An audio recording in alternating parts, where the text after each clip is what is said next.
इंद्रजीत सावंत धमकी प्रकरणामध्ये मोठी अपडेट. प्रशांत कोरटकरनेच सावंत यांना धमकी दिल्याचं कोरटकरच्या मोबाईल सीडीआरवरून स्पष्ट. सूत्रांची माहिती. दरम्यान आवाज मॉर्फ केल्याचा कोरटकरनं केला होता दावा. कोरटकरला शोधण्यासाठी एमपीमध्ये गेलेलं पोलिसांचं पथक नागपूरमध्ये परतलं. पोलिसांच्या 3 पथकांकडून आता नागपुरातच कोरटकरचा शोध सुरू. इतिहास संशोधक इंद्रजीत सावंत यांची फॉरेन्सिक विभागाकडून तब्बल 7 तास चौकशी. फॉरेन्सिक विभागानं सावंत यांच्या मोबाईलमधील कोरटकर सोबत झालेला संवाद आणि सावंत यांच्या आवाजाचे नमुने तपासणीसाठी घेतले.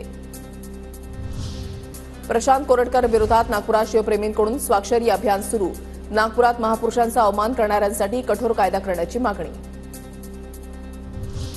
कृषी मंत्री माणिकराव कोकाटेंना झालेल्या 2 वर्षांच्या शिक्षा प्रकरणी आज महत्त्वाचा निकाल. आजच्या न्यायालयाच्या निकालावर माणिकराव कोकाटेंचं आमदार पदाचं भवितव्य अवलंबून.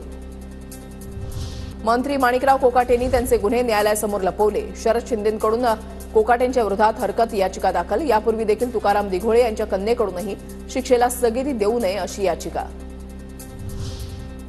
विधान भवनामध्ये अर्थसंकल्पीय अधिवेशनाच्या तयारीची लगबग. 3 मार्चपासून अर्थसंकल्पीय अधिवेशन सुरू होणार. नव्या मंत्र्यांचं दालन सुशोभीकरण, रंगरंगोटीचं काम अंतिम टप्प्यात.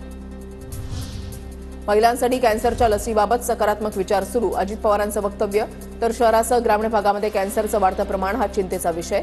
14 वर्षांपर्यंतच्या मुलींना मोफत कॅन्सर लस देण्याचा विचार. प्रकाश आंबेडकरांचं विधान. शक्तीपीठ महामार्गाविरोधात 12 मार्चला मुंबईमध्ये मोर्चा. आमदार सतेज पाटील यांच्या उपस्थितीमध्ये आज तयारीसाठी शेतकऱ्यांसह बैठक. शक्तीपीठ विरोधातील सर्व नेते उपस्थित असणार.